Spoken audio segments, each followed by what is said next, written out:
दोस्तों, शब्द यात्रा के इस पड़ाव में आज हम एक खास विषय पर चर्चा करेंगे। कल्याणकारी राज्य की अवधारणा काल्पनिक और वास्तविक जनतंत्र के दरमियान गाहे बगाहे सर उठाता अधिनायकवाद। जनतंत्र और अधिनायकत्व के तमाम अंतर संबंधों और उनके बीच के ऐतिहासिक पहलुओं पर आज हम गंभीरता से विचार करेंगे। यूं तो मानव जाति की विभिन्न सभ्यताओं के उदय और निर्माण के दौरान कल्याणकारी राज्य का आदर्श अक्सर प्रकट होता रहा है। पुराने जमाने में द्वीपनुमा बाल्कन का पूरा इलाका यूनान कहलाता था। यहाँ लाइकरगस नामक एक प्रतिष्ठित व्यक्ति हुआ जो वहाँ के राजा का शिक्षक बन गया। तब उसने नई राज्य व्यवस्था का निर्माण किया। उसने जमीन के मालिकाना हक को 39,000 बराबर के टुकड़ों में बांटकर राज्य के काश्तकारों को सौंप दिया। उसने सोना चांदी के आभूषणों को भी सभी नागरिकों में बराबर बांटने का प्रयास किया, परंतु उसमें वह सफल नहीं हो पाया। तब उसने चांदी सोने को धन के रूप में इस्तेमाल करने पर रोक लगा दी। मूल्यवान धातुओं की जगह उसने लोहे को क्रय विक्रय का आधार बनाया। जमीन का बंटवारा, कर्जा की माफी और सामूहिक रसोई का रिवाज वास्तव में कोई समाजवादी विशेषताएं नहीं थी, बल्कि पुरातन आदिवासी व्यवस्था की भी विशेषताएं थी। सन 427 ईस्वी पूर्व से 347 ईसा पूर्व के मध्य यूरोप में एक महान चिंतक हुआ जिन्हें अफलातून या प्लेटो भी कहा जाता है। उन्होंने रिपब्लिक नामक विख्यात ग्रंथ लिखा, जिसे पश्चिमी बुद्धिजीवी समाजवाद का पहला दस्तावेज कहते हैं। अफलातून ने अपने समय के यूनानी समाज का बहुत गहराई से अध्ययन किया और तब इस नतीजे पर पहुंचा था कि न्याय की बुनियाद पर प्रगति करने के लिए जरूरी है एथेंस में कुलीन साम्यवाद की व्यवस्था स्थापित की जाए। स्वाभाविक था कि सत्ताधारी कुलीन वर्ग आम जनों से कटता चला गया, यहाँ तक कि धनवान वर्ग समाज का इतना दुश्मन हो गया कि वह अपनी संपत्ति समुद्र में तो फेंक सकता था, परंतु किसी जरूरतमंद को देने के लिए तैयार नहीं था। भारत में भी कल्याणकारी राज्य की कल्पना का इतिहास प्राचीन दर्शन से लेकर आधुनिक संवैधानिक ढांचे तक फैला मिलता है। 3री शताब्दी ईसा पूर्व में सम्राट अशोक द्वारा अपने शासन काल में धम्म के माध्यम से मनुष्यों और पशुओं के लिए कल्याणकारी उपाय किए गए। अस्पताल, कुएं, विश्राम गृह आदि शासन द्वारा निर्माण करवाया गया। धम्म पद के अनुसार राजा को न्यायप्रिय, आत्मनियंत्रित व संतुलित होना चाहिए।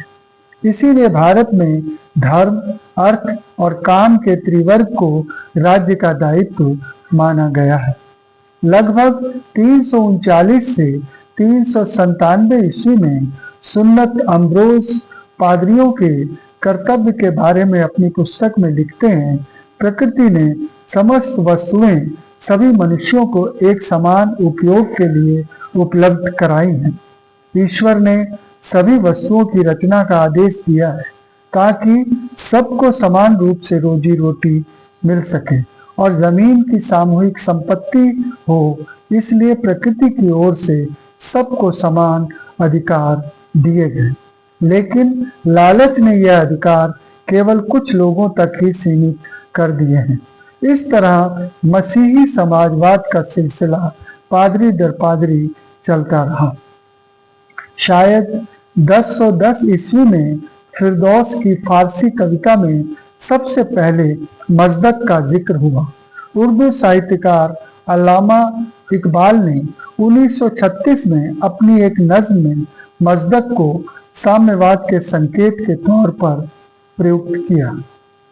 सर थॉमस मूर ने 1516 ईस्वी में अपनी किताब यूटोपिया एंटवर्प बेल्जियम में लिखी। यूटोपिया पुर्तगाल के एक काल्पनिक सैलानी का काल्पनिक सफरनामा है। इस सैलानी का नाम राफेल हीथ कॉडे था। सर थॉमस मूर राफेल से कहते हैं, यदि तुम किसी राजा के सलाहकार बन जाओ तो बहुत काम के व्यक्ति सिद्ध होगे। राफेल जवाब देता है, अफलातून को भी यही गलतफहमी थी कि राजा यदि दार्शनिक हो जाए या दार्शनिक राजा हो जाए तो देश में शहद और दूध की नदियां बहने लगेंगी।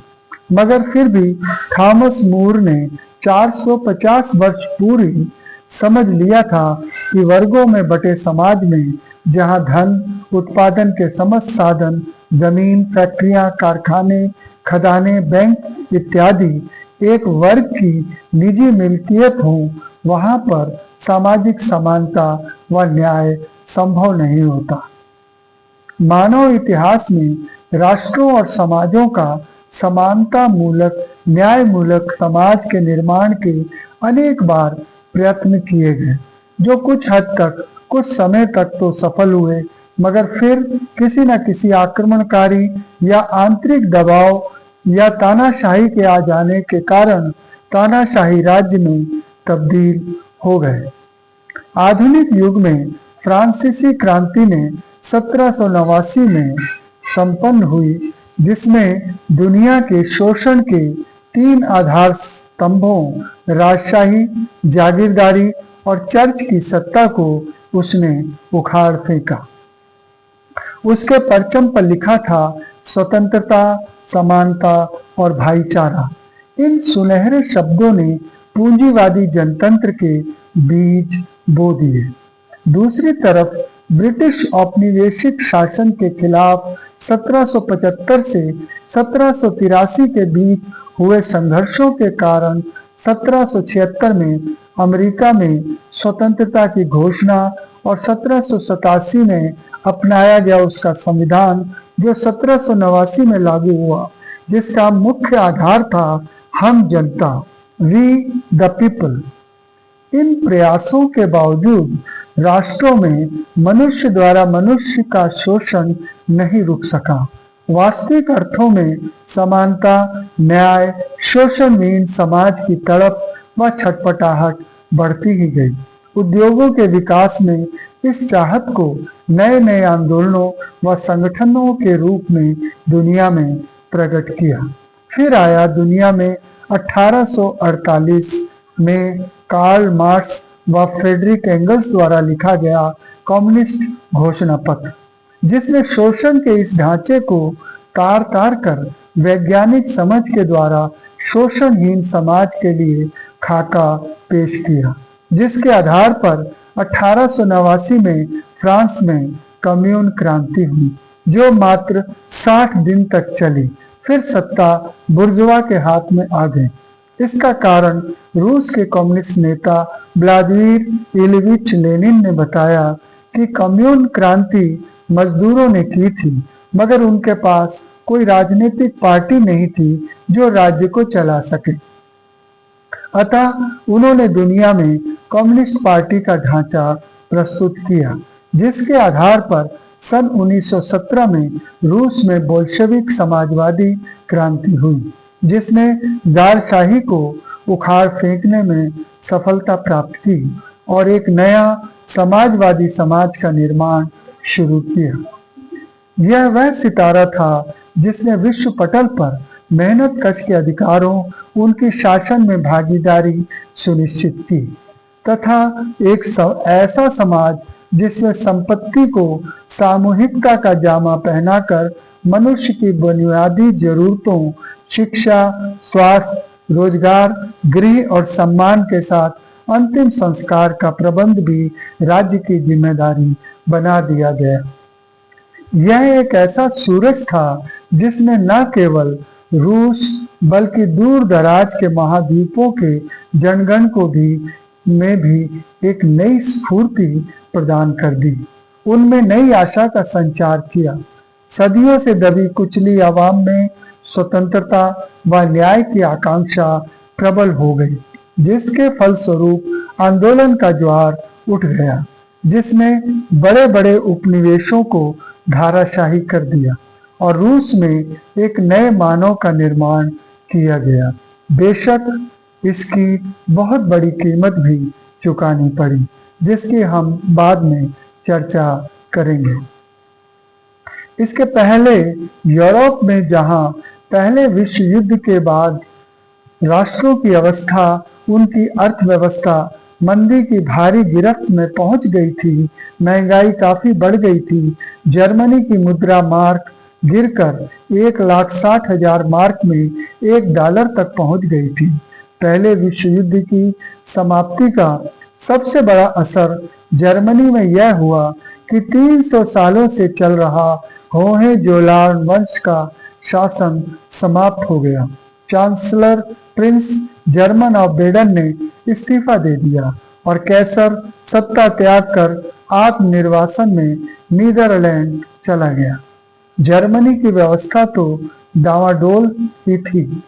बहुमत सोशल डेमोक्रेटों के हाथ में था, पर वे राजशाही के किसी सदस्य के नेतृत्व में ही ब्रिटेन जैसी संवैधानिक राजशाही चाहते थे। बर्लिन में कम्युनिस्ट सोवियत संघ की क्रांति से उत्साहित होकर रोजा लग्जमबर्ग और कार्ल लिबनेफ्ट के नेतृत्व में जर्मनी में समाजवादी क्रांति की कोशिशें कर रहे थे। बाद में शासकों के क्रूर दमन के द्वारा दोनों की निर्मम हत्या कर दी गई।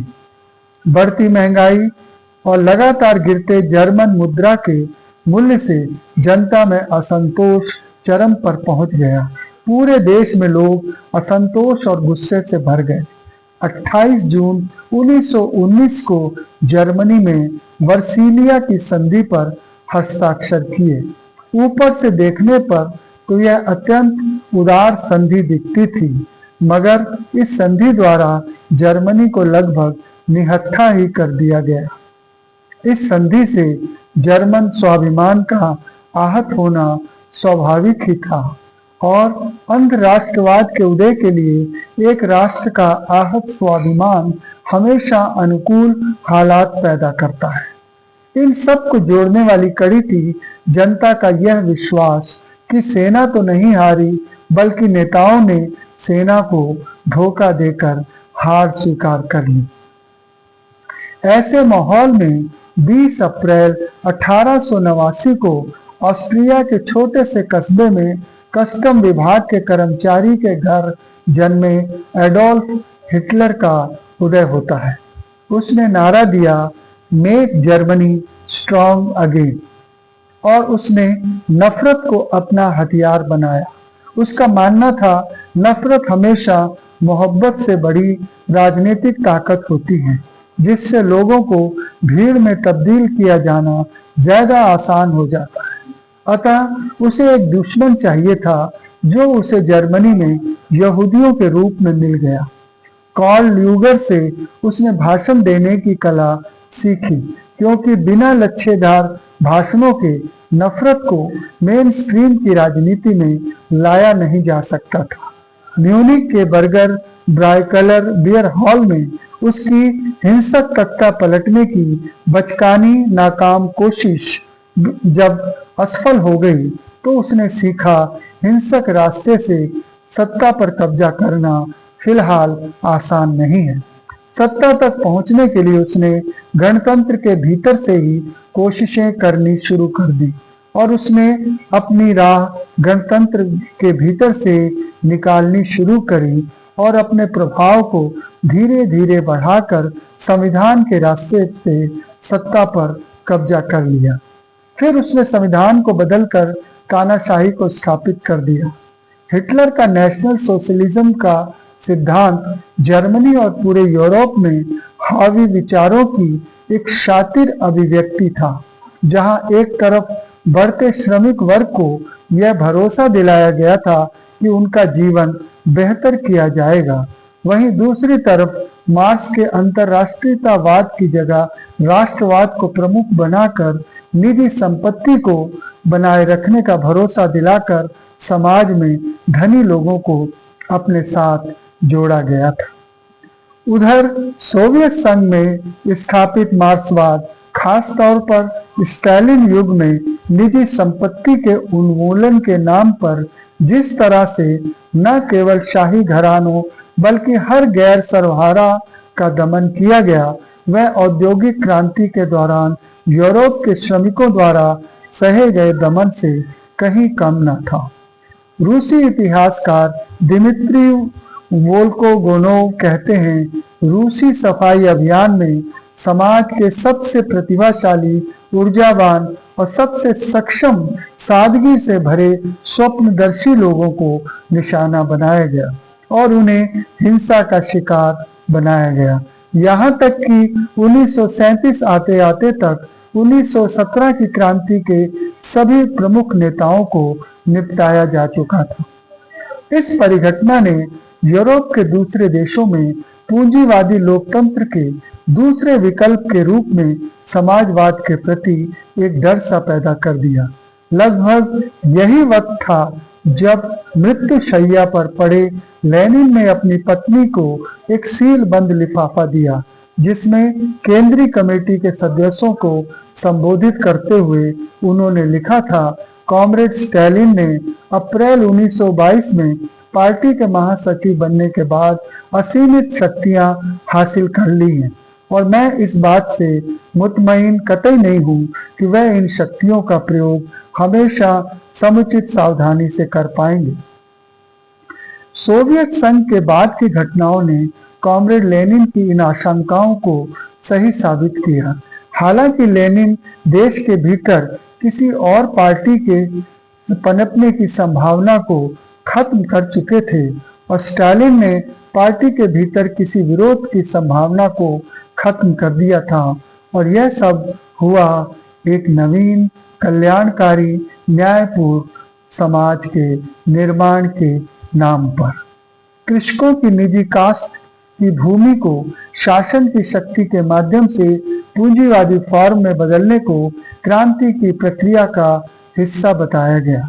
यह शायद उस प्रक्रिया की तार्किक परिणति थी जहां क्रांति के लिए विचारों को बहस की जगह बंदूक से दबाने का विकल्प चुना गया था।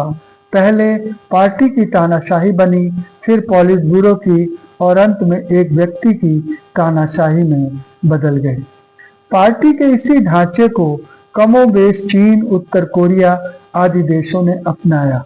इस पार्टी पर आधारित सोवियत ढांचा 60 सालों तक चला और एक पार्टी के होते हुए भी सोवियत संघ में संशोधनवाद के पैरोकार गोर्बाचोव और येल्त्सिन जैसे नेता पैदा हो गए।